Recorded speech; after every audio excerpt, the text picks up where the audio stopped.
got to tell you, today's show, all of our guests have something in common. They have decided to bear it all for the world.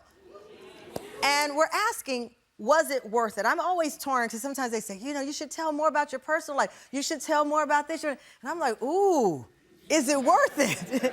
You know, how much is it worth it for people to get to know you? Our first guest is one of the most talked about comedians right now, Gerrod Carmichael.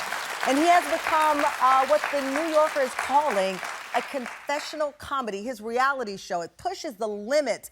For backstory, his Emmy-winning 2022 stand-up special, Rothaniel, was legendary. We watched him lay his soul bare and reveal to the world for the very first time he is gay. His unfiltered monologues at SNL and the Golden Globes had us like snapping our necks like whiplash. What did he just say? But his latest project, the Gerrod Carmichael Reality Show, hit series on HBO, they've called it an experiment of radical honesty, exposing private moments, confessions, secrets, his family's secrets. It's now been 5 weeks since that show wrapped, and now that it's all out there, on Front Street, as we say, was it worth it? That's the question. But first, here's a look back at the show. Is anybody watching this Jerrod Carmichael reality show?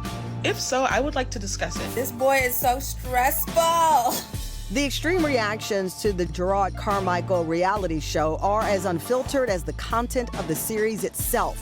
Words like narcissistic appear in online threads describing the award-winning comedian. One ex-user even calling him a, quote, danger to the Black queer community. In the 8-episode series, Gerrod takes reality TV and radical honesty to another level, confronting his family, his friends, and even his first boyfriend with raw and painful truths from his point of view. I'm trying to self-Truman show myself. The New York Times calls the series, quote, self-reflective, occasionally to the point of self-indulgence. Vanity Fair calls it a lightning rod. The Atlantic put it this way: goes too far. Being honest is cool until you have a reason to lie. On the flip side, the series did garner a great amount of praise, NPR calling it an honest discussion about Black masculinity and generational trauma. Yes, I bring in cameras, and yes, that's my way. And yes, I'm afraid to have these conversations without them. Let's just blow it wide open. Wow. Please welcome director, executive producer, Emmy winner, Gerrod Carmichael.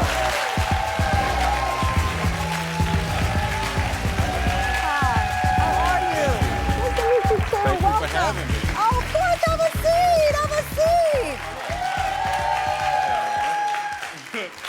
you smell amazing. Oh, thank you very much. You look great. Thank That's you, a great dress. Do you. So we should get it out in the open. We share an esthetician, Mamie. Oh, we hi, both go Mamie. get our skin Which done camera are we waving by to Mamie Mamie. at? Yeah, And I love bring Mamie. that up because I've watched you on a couple of, well, pretty much every talk show except for mine.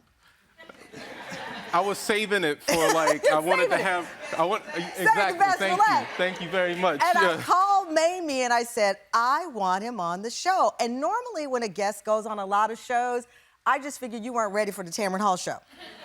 You know, in a sense, I saw that package. I was like, man, is Bill Cosby about to come out? Like, oh my God. Like, I was like, do I need a lawyer? It's like a danger to the queer Black community. Like, me? I was drinking green tea backstage. I was like, man, I'm a danger. Right. Well, I always tell people, you know, it's a competitive business. So once somebody goes on another show, I'm like, well, you went on that show. But I say, the people who are meant to come on our show come on this show. No, I was happy to come. And I'm happy that you're here. Yeah, no. And I wanted you to come on once the series was all done. Because I watched it now for the second time. Oh, really? Yeah. Good. Oh, we got a lot to talk about. We got a lot to talk about.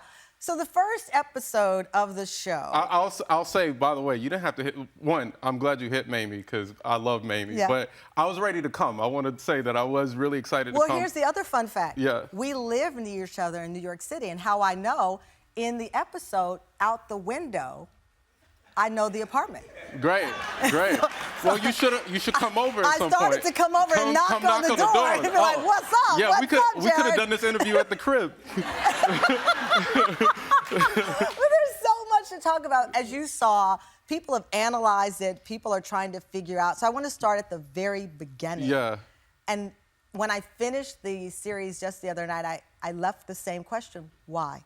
Yeah, why? Why? Because first of all, I'm from the South. I'm from North Carolina. Winston-Salem, North Carolina. Yeah, and I know you're from the South too. Yeah. You're from Texas.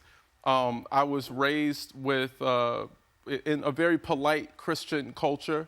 You don't ask a lot of questions. You know, you kind of respect authority. You respect what is. And I was a kid that had a lot of questions that didn't get answered. And then through my work, I started exploring things that I was typically afraid to explore in real life. Like on stage, I'm way braver than I am just at home. My family is non-confrontational, like emotionally. Like my father's got guns and my brother can fight, but any like emotional confrontation is avoided at all costs. Which is so interesting because in the series, we get to know your family. Yeah. You and your father went on a road trip, and this polite family suddenly on TV is talking about your father's infidelity and forcing that conversation. Yes, and it's look, I know it's not the first family this has happened to, right? Right. But I think, and just from stories that I've heard, that so many people have some type of trauma or some event in their past that they